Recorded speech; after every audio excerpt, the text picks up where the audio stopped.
Hello বন্ধুরা, দেখো আমার বাড়ির সামনে কত সুন্দর কলা গাছ হয়েছে। এক হাতের মতো জায়গা আমার বাড়ির বাইরে রাস্তার পাশে। এখানেই এত সুন্দর কলা গাছ লাগিয়েছেন আমার শ্বশুর মশাই, আর ফলন কিন্তু দারুণ হয়েছে। এর আগে একটা থুর খেয়েছি, দেখো পাশে যে ছড়িটা, আর এখানে আজকে আরেকটা পেরে নিলাম।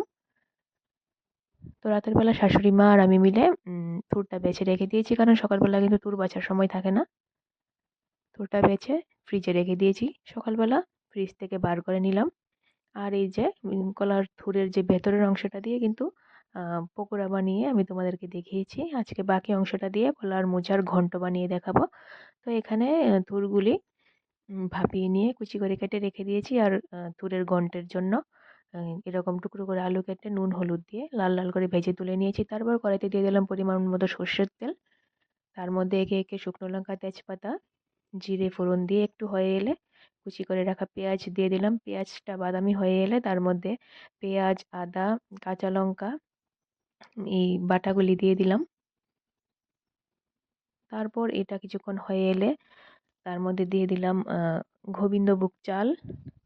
এই গোবিন্দভোগ চালটার সাথে আরো কিছুক্ষণ ভেজে নিয়ে তার মধ্যে দিয়ে দেব একে একে হলুদ গুঁড়ো, লাল লঙ্কা গুঁড়ো, জিরা গুঁড়ো, ধনিয়া গুঁড়ো। এই মশলাগুলির সাথে আরো ভালো মতো কিছুক্ষণ কষিয়ে নিয়ে তার মধ্যে দিয়ে দেব ভাপিয়ে রাখা থুরগুলি। এই থুরগুলির সাথে মিডিয়াম আঁচে অনেকক্ষণ যাবৎ কিন্তু রান্না করে নেব, ভালো মতো ভেজে কষিয়ে নেব এই থুরগুলিকে।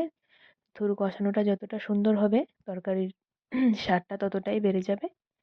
তো ভালো মতো কষিয়ে নেওয়ার পর দেখো এরকম হয়েছে। এরকম শুকনো শুকনো করে ভালো মতো কষিয়ে নিয়েছি। তারপর তার মধ্যে এখন দিয়ে দেবো পরিমাণ মতো জল। জলটা একটু বেশি দিলাম, কারণ এতে চাল রয়েছে, জলটা কিন্তু অনেকটা টেনে নেবে।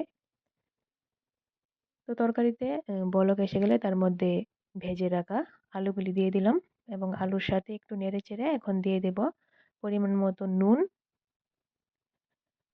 নুনটা দিয়ে এবার 5-7 মিনিটের মতো তরকারিটাকে ঢাকা দিয়ে রেখে দেব। তারপর হয়ে গেল সুস্বাদু মোচার ঘন্ট।